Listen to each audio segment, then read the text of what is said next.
What's going on, guys? Before this video does start, I'd just like to announce that I recently just made and uploaded a couple of videos to my IRL/vlogging channel. Links for them to go check them out are in the description down below. It'd be really awesome if you guys actually did, because I haven't been able to upload on that channel for about 6 months now. Obviously, I haven't been able to make, the content that I've been wanting to make on that channel for, quite a while. So I have been, kind of expanding it and kind of changing the content up a little bit due to the obviously unfortunate circumstances that we've been placed in with 2020. But yeah, again, it would mean a lot to me, guys, if you guys went and gone and checked them out. Subscribe to the channel if you haven't already, leave a like on the vids, and comment if you guys came from this channel. Of course, it would mean quite a bit to me. So if you guys would like to go check those videos out, links for them will be in the description down below. But of course, without further ado, I hope you guys enjoy the rest of the video. Wow, I did not see this coming. It's actually currently being reported that the Los Angeles Clippers plan to pursue a deal for Giannis Antetokounmpo, according to The Ringer's Kevin O'Connor. What's going on, everyone, and welcome back to the channel. I definitely did not expect this news to potentially come out, and with it currently being reported that Giannis most likely won't request a trade, but again, there still could be some likeliness to it potentially happening, with the Heat and Raptors actually being the two teams that are leading the way for a trade for Giannis. In my opinion, if Giannis requests a trade, then the Clippers are one of the teams that actually have the most to be able to potentially give up to try and get Giannis to the team. And I definitely feel like they have a lot of assets that the Milwaukee Bucks would actually really want to do.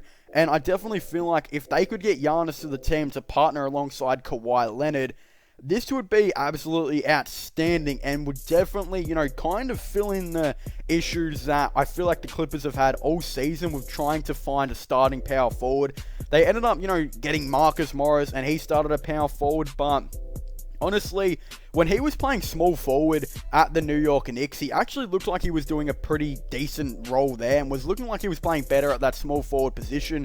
But he's being forced to kind of play that power forward position again, which I don't necessarily know if he likes. But again, this would really solve that issue, especially if they got Giannis. But they would have to give up a lot of plays for this to happen.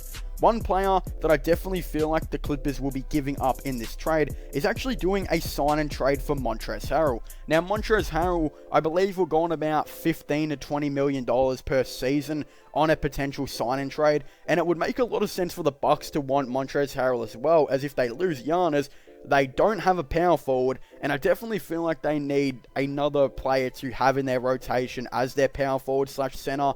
I don't really rate Brook Lopez that much. I know some people really rate him, but in my opinion, he's just not as good as what some people have him as. He plays 26 minutes per game.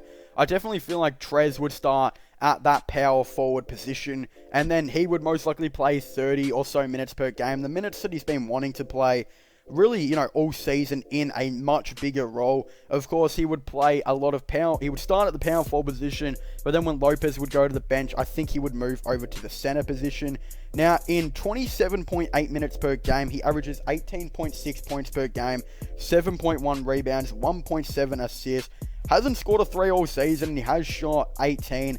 He is 201 centimeters, 6'7", so he is very, very small to be playing that center position, obviously. But I definitely feel like there could be room for him to kind of, still at least play it, but still kind of managing that power forward, type of minutes. He would be a really nice player to get back in, for the Bucks. I feel like another couple players could potentially be Landry Shamet. He'll obviously definitely be in the deal, a young shooting guard, in my opinion. Other than that, there is a player that I feel like Bucks fans will be actually really wanting, and that's actually Paul George. Now, Paul George, I definitely feel like the Clippers are going to have him as an untouchable, but considering he's had a pretty average season, battled a lot of injuries throughout the whole entire season, and especially, in the playoffs, he had a lot of mental health issues, and just hasn't been playing that good as late in the playoffs. He's averaged 21 points per game, 5.7 rebounds, 3.9 assists on 41% from 3. I definitely feel like the Bucks will be asking for him, but I don't think they're going to, necessarily be able to trade for him. I honestly believe what it will most likely be is Montrezl Harrell on a sign and trade. Landry Shamet will be in there. Zubac will most likely be in there as well. I mean, he only plays 18 minutes per game. I definitely feel like this, the Clippers could find a pretty much as decent center on a cheaper contract. Like, I mean, Zubac is going to be on about $10 million. I feel like they could get those 3 really nice players, and then they could, you know, trade, I guess, maybe it would probably be about 4 first round picks. Now, I don't necessarily know if they're going to even have 4 first round picks, considering they literally used so much to get Paul George. Like, I mean, they traded like 5 first round picks or something. So I actually don't even know if they have any first round picks to potentially make this deal happen. And the Bucks are definitely not going to be trading Giannis for just Montrezl Harrell, Landry Shamet, and Zubac. That's just not going to happen. There would have to be like 4 or so first round picks in that deal. So, again, maybe they'll have to consider, do they want to maybe consider trading Paul George?